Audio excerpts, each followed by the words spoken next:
오늘 우리가 나눌 은혜의 말씀은 갈라디아서 6장 7절 말씀입니다. 갈라디아서 6장 7절 말씀 다 같이 봉독하시겠습니다. 스스로 속이지 말라. 하나님은 업신여김을 받지 아니하시나니 사람이 무엇으로 심든지 그대로 거두리라. 아멘. 오늘 우리 말씀의 제목은 하나님의 묘수라는 제목입니다. 오늘 본문을 보니까 스스로 속이는 행위에 대해서 그것은 단순히 자기 자신을 속이고 사람을 속이는 그런 일을 넘어서서 이것은 하나님을 업신여기고 하나님을 멸시하는 행위다. 이렇게 정의를 내리고 있어요. 그것은 다름 아니라 누군가를 속이고 누군가를 기만할 때 그 모든 진실을 알고 계신 하나님을 인정하고 있지 않기 때문에 그래요. 하나님을 무시하고 하나님이 이 모든 걸 아신다는 걸 생각하지 않기 때문에 바로 그런 일들을 할 수 있는 것이죠. 그래서 그런 사람에게 사람이 무엇으로 심든지 그대로 거두리라. 결국 자기가 그렇게 속인 것 그리고 기만한 것 그 모든 것에 대해서 하나님의 심판이 있을 것이다. 그렇게 경고의 말씀하고 계세요. 요즘에 우리는 참 많은 복잡한 일 가운데서 특히 언론에 제일 많이 등장하는 단어가 하나 있어요. 그래서 오늘 말씀의 제목으로 삼은 거예요. 그 단어는 바로 꼼수라는 단어예요. 바둑의 용어인데요. 이것은 누군가를 상대가 실수하는 걸 유발해서 상대의 실수를 유발해서 자기의 이익을 취하려는 그런 째째하고 야비하고 비열한 수를 일컫는 말이에요. 그 반대로 묘수라는 말이 있어요. 이것은 상대도 기가 막혀서 경탄을 금하지 않을 만큼 좋은 수. 그래서 정말 존경할 만한 그런 감탄할 만한 수, 묘수. 그 묘수의 개념이 오늘 제가 다룰 두 개념이에요.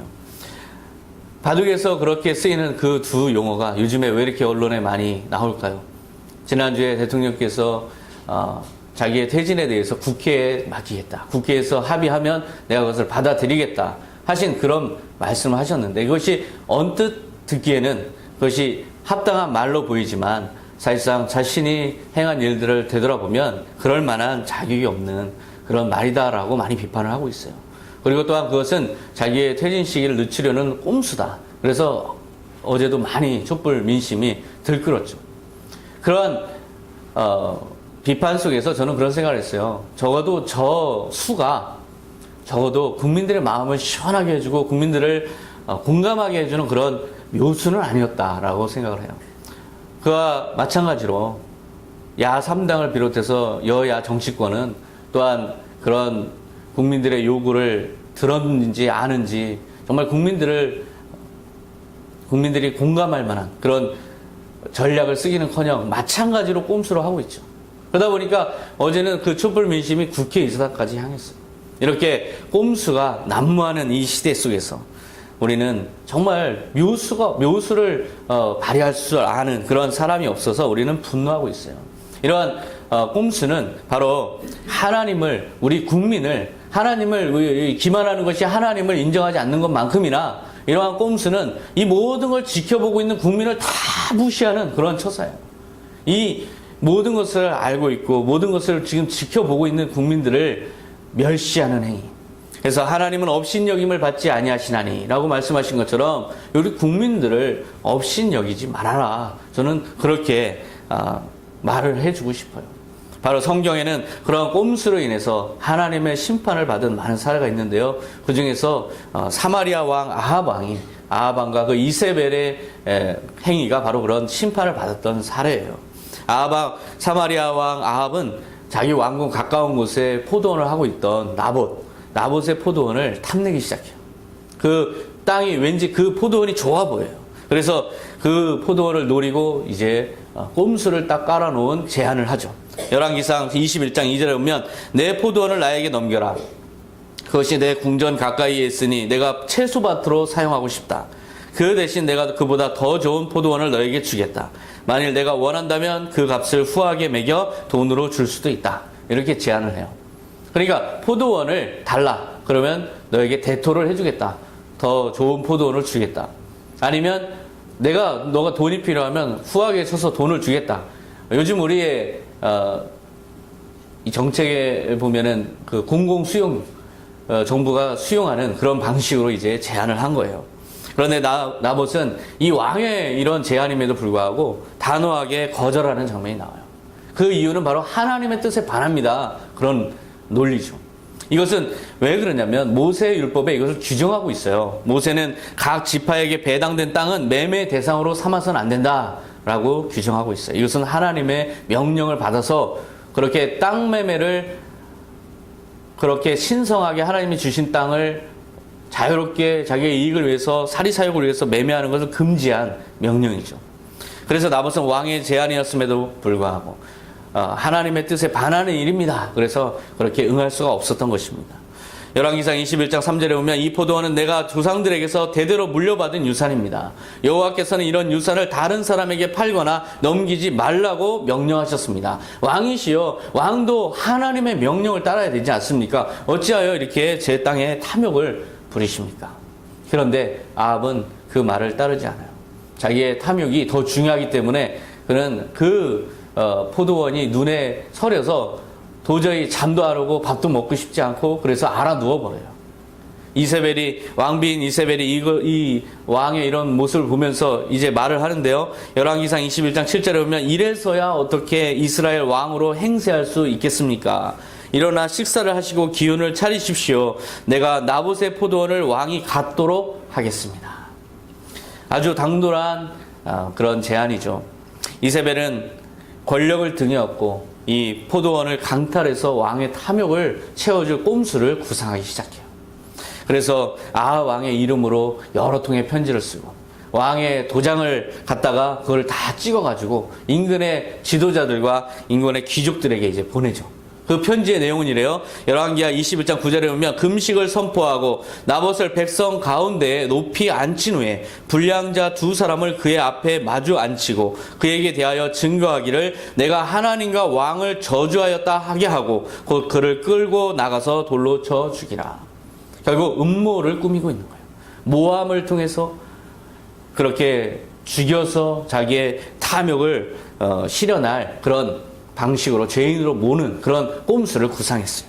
그래서 여기에 보면 하나님과 왕을 저주하였다 하고 하면서 그렇게 말하면서 하나님까지 끌어들여요.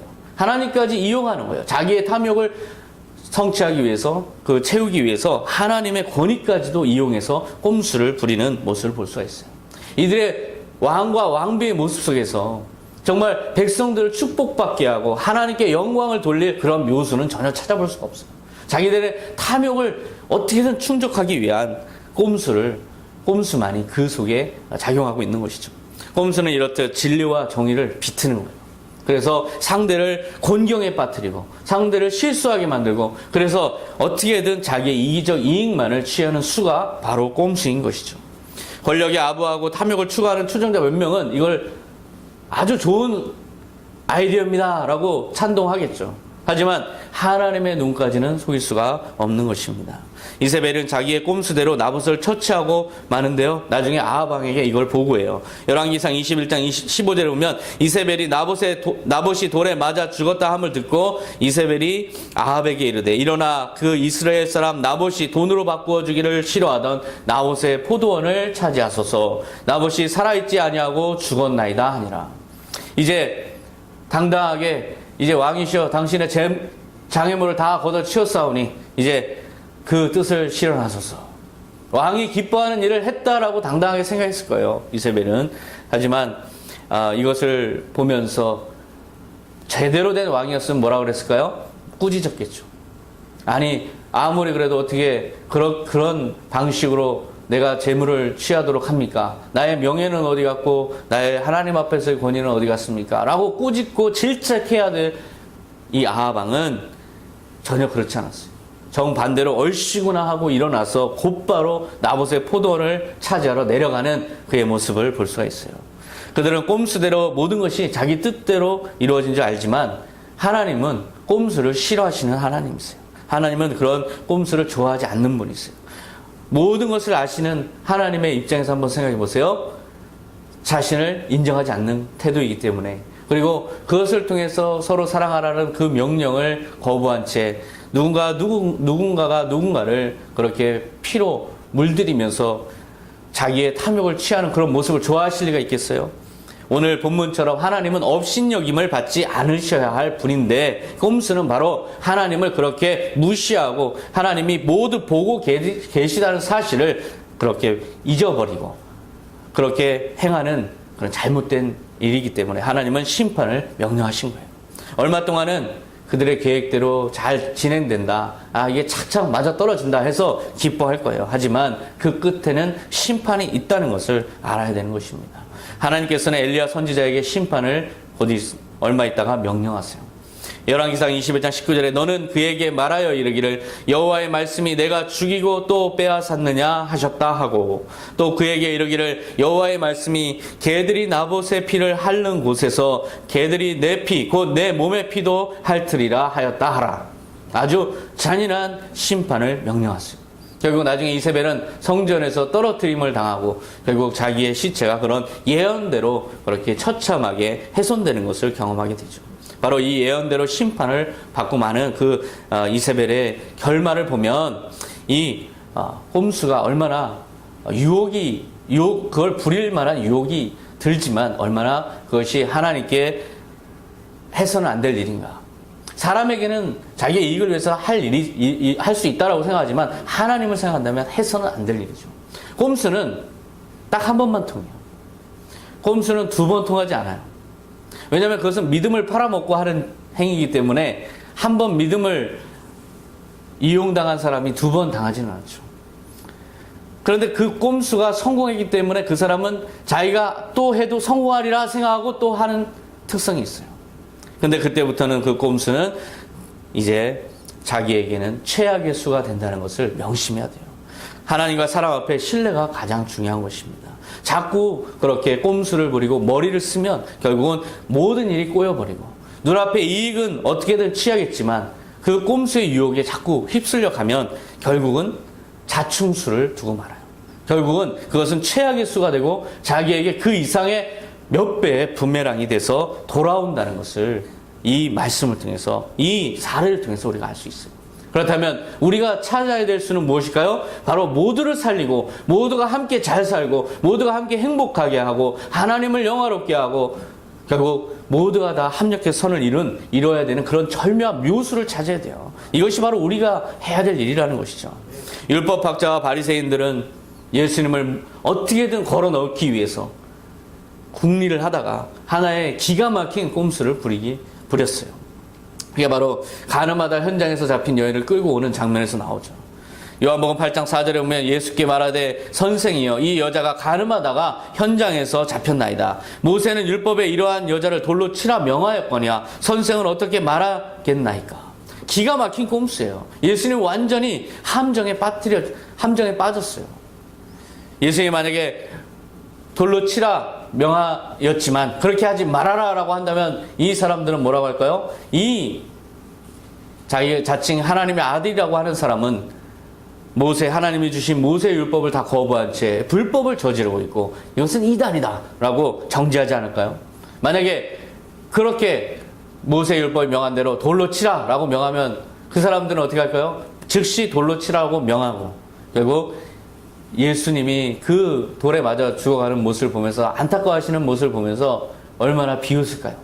또한 후에는 결국 하나님의 아들이라는 사람도 별거 없어. 종교 지도자들의 이런 판결, 모세의 판결에 순종할 뿐이지. 별것 없어. 그러니까 우리의 다스림 하에 있는 거야. 그렇게 자기들의 통치하에 예수님을 가둬두겠죠. 서기관들과 바리새인들은 참 기가 막힌 생각이다 라고 내심 통쾌했을 거예요. 그런 그들의 모습을 한번 상상해 보세요. 그들에게 정말 백성들을 살리고 하나님께 영광을 돌릴 묘수가 있는가? 그들은 끊임없이 권력을 이용해서 어떻게든 과부의 재물을 강탈하고 가난한 자를 노예 삼고 부를 독차지할 꼼수만 찾을 뿐이죠. 바로 그런 사람들에게는 죄인을 회개하게 하고 하나님께 영광을 돌리고 이 모든 일들 가운데 백성들을 행복하게 할 묘수는 전혀 없는 겁니다. 지도자들이 이 모양이니 당시에 이스라엘 민족들이 얼마나 고통을 받았겠어요. 그 고통받는 장면이 그 고통당하는 백성들의 모습이 예수님의 시야에 들어왔어요. 마태복음 9장 36절에 보면 무리를 보시고 불쌍히 여기시니 이는 그들이 목자 없는 양과 같이 고생하며 기진함이라. 목자 잃은 양들은 어때요? 갈 곳을 잃고 방황하는 거예요. 이리 치고 저리 치고 이리 때 습격을 받고 죽어나가고, 바로 그게 목자 없는 양들이에요. 주인 잃은 강아지들 거리에 많죠. 시커멓게 씻지도 못한 채 먹을 것이 없어서 굶주려서 포악해지고 사나워지고 이리 치고 저리 치고 얼마나 고통받고 있어요. 길 잃은 고양이들도 마찬가지죠. 그런 모습들을 보면서 얼마나 우리가 안타까워하고 있어요. 얼마나 불쌍하게 생각하고 있어요. 저는 요즘에 우리 국민들이 그렇게 보여요. 목자 없는 양과 같이 그렇게 지도자로부터 기만당한 채 그 속에서부터 터져나오는 배신감과 분노로 매주 저렇게 나와서, 어린아이까지 나와서 울부짖는 모습을 보면서 정말 마음이 아파요. 왜 이렇게 국민들을 잘 살게 하고 희망을 주고 살맛나게 할 묘수를 가진 지도자는 없는 걸까요? 국민들이 맡겨준 권력을 이용해서 꼼수를 부려서 수천억씩 착복하는 사람, 그런 꼼수의 지도자만 있고, 그런 꼼수에 질려버릴 정도로 지금 그런 썩은 지도자들 뿌리니 우리 국민들이 정말 불쌍한 노릇이죠. 국민은 모두를 행복하게 할 탁월한 묘수를 구사할 수 있는 지도자를 찾고 있어요. 그 한 사람의 지도자가 이 5천만 명 중에 단 한 명도 없다는 게 참 기가 막히지 않습니까? 예수님은 이렇게 그런 꼼수의 마음을 가지고 자신을 공경에 처하게 한 종교 지도자들의 중심을 보시는 분이셨어요. 그 마음은 온통 이해타산으로 가득 찬 그 종교 지도자들, 그 마음의 심중을 간파하신 분이세요. 그래서 예수님이 절묘한 한 수를 구사하세요. 그 절묘한 한 수가 바로 요한복음 8장 7절 말씀이에요. 너희 중에 죄 없는 자가 먼저 돌로 치라. 이 말씀을 들었을 때 바리새인들은, 서기관들은 무슨 생각을 했을까요? 나는 죄가 없어. 나는 죄가 없어. 라고 생각했을 거예요. 나는 죄 없어. 라고 생각했을 거예요. 그런데 이 말씀 가운데 죄 없는 자가 먼저 돌로 치라. 먼저 치려면 자기가 죄가 없는 것이 자기 자신만 생각해서는 안 되고, 주변 모두의 동의를 얻어야 되고, 또한 하나님의 동의까지 얻어야만 자기가 당당하게 먼저 돌로 칠 수 있는 거예요. 그런데 그럴 수 있는 지도자는 한 명도 없었어요. 다 양심의 거리낌이 마치 가시처럼 솟아나서 찔러대는 통에 이 멈칫거린 거죠. 거기에 있던 군중들도 마찬가지예요. 갑자기 자기의 죄가, 자기의 은밀한 죄, 자기만 알고 있는 죄가 갑자기 크게 보였어요. 자기 눈앞에 펼쳐지면서 도저히 먼저 돌로 칠 자신이 없었던 것이죠. 결국 너희 중에 죄 없는 자가 먼저 돌로 치라 라는 말씀은 결국 너희가 다 하나님 앞에선 단독자가 되어보라. 하나님의 시선 앞에서 당당할 자가 누가 있느냐. 바로 그런 말씀이에요. 하나님의 거대한 눈동자를 그들에게 보여준 그 말씀이죠.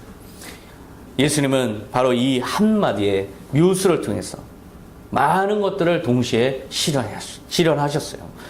하나님의 아들로서의 자기 자신의 권위를 찾았을 뿐만 아니라 또한 하나님을 영화롭게 하고, 또한 종교 지도자들의 위선을 드러나게 함과 동시에 이 범죄한 죄인이 용서받을 길을 여시는 아주 절묘한 한 수였어요. 바로 이것은 묘수 중의 묘수라고 할 수 있는 그런 한마디였죠. 예수님이 어떻게 이렇게 절묘한 수를 두실 수 있었을까요? 예수님은 어떻게 그렇게 좋은 아이디어를 가지고 있었을까요? 그것은 바로 하나님이 그렇게 행하시는 묘수들을 봐왔고, 창세 이래로 봐오셨고, 영원히 함께 동행하셨고, 그 하나님의 성품을 닮으셨기 때문에 그렇게 절묘한 묘수를 구사하실 수 있었던 거예요. 하나님은 일찍이 죄악 가운데 빠져있는 이스라엘 민족들에게 이 정결케 하는 예식을 제정하신 적이 있어요. 흠없는 어린 양의 피를 뿌려서 죄의 용서함을 받아라. 이렇게 피의 제의를 제의했지만 이스라엘 민족들은 눈속임을 하고 그리고 꼼수를 부리면서 이 제의를 악용하기 시작했어요. 이 피의 제의는 가장 신성하고 가장 완벽한 용서함을 받는 제사임에도 불구하고 이것을 변질시킨 그들의 꼼수가 이제 극에 달아있는 상황이었어요. 심지어는 죄 짓기 전에 먼저 제사를 드리는 거예요. 그 정도로 변질된 이 이스라엘 민족들의 피의 제의 의식, 이것을 하나님께서는 어떻게 바라보셨을까요? 이 사람들에게, 이러한 불법을 저지르는 사람들에게 내가 제정한 대로 법에 따라서 그냥 기계적으로 심판해야겠다 이렇게 생각하셨을까요? 그렇지가 않죠. 하나님은 그러한 피해 제의에 대해서 그렇게 꼼수로 나오는 사람들, 그런 죄의 온상이 되어버린 이 이스라엘 민족들을 보면서 먼저 탄식하시고, 그 이사야서 1장 13절에 보면 탄식하시는 장면이 나와요. 헛된 재물을 다시 가져오지 말라. 분향은 내가 가증히 여기는 바요. 월삭과 안식일과 대회로 모이는 것도 그러하니 성회와 아울러 악을 행하는 것을 내가 견디지 못하겠노라. 이 성회를 하면서도 사실은 그 마음속에는 죄로 가득한 이 사람들의 이 모습을 보면서 하나님은 탄식하셨어요. 그리고 이스라엘 민족은 이렇게 형식만 갖출 뿐 진정성이 없는 이런 제의에 대해서 하나님은 분노하시고, 그리고 하나님은 이거에 대한 대책을 마련하시는데요. 하나님은 용서 기계다. 하나님은 축복 기계다. 이스라엘 민족은 그렇게 생각했을 수 있어요. 그러니까 형식만 갖추면 하나님은 즉시 행하시는 분이다. 하나님은 마음도 없으시고, 하나님은 감정도 없으시고, 그저 하나님은 그 법에 따라서, 율법에 따라서 행하면, 형식만 딱 갖추면 뭐든지 그대로 행하시는 분이다. 이렇게 여긴 이스라엘 민족들을 향해서 하나님은 울분을 감추지 않았어요. 하나님께서 이러한 꼼수가 통하지 않는 것이죠. 하나님은 항상 먼저 진정성을 물으시는 하나님이세요. 그래서 이사야서 1장 15절에 너희가 손을 펼 때 내가 내 눈을 너희에게서 가리고 너희가 많이 기도할지라도 내가 듣지 아니하리니 이는 너희의 손에 피가 가득함이라. 기만과 가식과 위선으로 가득 찬 상태에서 하나님께 기도하고 하나님께 구하는 이러한 이스라엘 민족들을 향해서 하나님께서 그 진심을 표현하시는 말씀이에요. 계속해서 이렇게 죄악된 모습으로 하나님을 멸시하는 인간들을 향해서 하나님은 어떤 계획을 세우셨을까요? 그저 기계적으로 심판하는 그런 계획을 세우지 않으셨어요. 하나님은 그렇게 수동적인 분이 아니세요. 하나님은 능동적으로 인간을 살리기 위해서 묘수를 찾아내셨어요. 그것은 아주 기가 막힌 영원한 묘수인데 그것이 바로 예수 그리스도라는 것입니다. 자신의 아들을 내어줌으로써 영원한 용서를 받게 할 길을 여시는 이 절묘한 수를 하나님께 두신 것이 바로 요한복음 3장 16절 말씀입니다. 하나님의 세상을 이처럼 사랑하사 독생자를 주셨으니 이는 그를 믿는 자마다 멸망하지 않고 영생을 얻게 하려 하십니다. 인간을 사랑하시고 그래서 인간을 구원하시기 위해서 하나님이 선택하신 가장 뛰어난 수, 이것이 바로 예수 그리스도라는 것이죠. 바로 예수님은 하나님께서 인간을 어디까지 사랑하셨는지를 보여주는 가장 그 지표라고 할 수 있어요. 우리는 모두 하나님께서 이렇게 구사하신 영원한 묘수의 은혜를 받은 자예요. 그런 영원한 묘수 때문에 우리가 혜택을 입고 지금 영원한 생명을 얻었고 영원한 상급을 약속받았고 하나님의 나라를 허락받은 그런 사람들이에요. 이제 우리가 여기에서 하나님을 향해서 찬양하고 하나님과 함께 동행한다는 것은 항상 우리의 눈앞은 캄캄하지만 하나님께서 날마다 제시하시는, 하나님께서 열어주시는, 합력해서 선을 이루시는 수를 따라서 우리가 살아가기로 작정한 것, 그것이 바로 여기 앉아있는 여러분들의 그런 운명이에요. 이것이 바로 여러분들이 결정한 것이고 그것을 믿기로 작정하신 분들이죠. 바로 그러한 작정을 가지고 하나님의 묘수의 은혜를 받은 자, 그것이 바로 우리 모두인데요. 그렇다면 우리는 어떻게 살아야 될까요? 로마서 6장 15절에 그것을 정의 내리고 있어요. 그런즉 어찌하리요? 우리가 법 아래 있지 아니하고 은혜 아래 있으니 죄를 지으려 그럴 수 없느니라. 하나님의 놀라운 은혜를 입은 우리가 그저 고작 생각하는 게 타인을 넘어지게 하는 함정이나 파놓고 실수를 기대하는 꼼수꾼으로 살아서야 되겠습니까? 꼼수는 사실 이겨도 이긴 게 아니에요. 내가 꼼수로 내가 이익은 취할지언정 그것은 결국 누군가의 손해가 되는 바로 그런 제로섬 게임 같은 수가 바로 꼼수예요. 이런 꼼수는 부리면 부릴수록 결국 자기도 명예롭지 않고 다른 사람들도 고통만 안겨주는 그러한 악수라는 것이죠. 우리는 부지런히 모두를 살리고 이롭게 하는 묘수를 찾아야 될 줄로 믿습니다. 선한 청직이라는 것은 바로 하나님을 기쁘시게 하고 사람을 행복하게 하고 그러면서 우리 자신의 인생을 가치 있게 만드는 그런 묘수를 찾는 사람들이 바로 선한 청지기들이에요. 우리는 지금 도처에 꼼수뿐인 세상을 살고 있지만 우리가 결국은 하나님의 묘수를 닮은 기가 막힌 묘수를 그것만이 이긴다는 걸 믿고 그런 선한 청지로서 날마다 주변에서 여러 어려움을 겪는 사람들을 위해서 묘수를 간구하시는 여러분 되시기 바랍니다. 기도하겠습니다. 하나님 아버지 감사합니다. 세상은 도처에 꼼수로 넘쳐나고 있습니다. 눈에 다 보이는 수임에도 불구하고 왜 그들은 알지 못하는지 모르겠습니다. 주님, 그 인간의 완악함과 죄악된 품성을 아버지여 불쌍히 여겨주시고 아버지여 용서해 주시고 깨닫게 하여 주시고 오직 하나님의 묘수를 닮게 하여 주시옵소서. 그래하여 자기 자신의 인생의 가치를 생각할 뿐만 아니라 공동체를 이롭게 하고 타인을 행복하게 만들 수 있는 그런 묘수를 찾아내는 지도자들이 이 땅에 생겨나게 하여 주시옵소서. 우리 선한 청지들이 먼저 그러한 묘수를 찾아내는 사람들이 되게 하여 주시고 모두가 합력하여 선을 이루시는 하나님을 진정으로 따라갈 수 있도록 인도하여 주시옵소서. 아멘. 주님, 하나님의 묘수의 지혜를 우리 가운데 열어 주시옵소서. 감사드리며 예수님의 이름으로 기도하옵나이다. 아멘.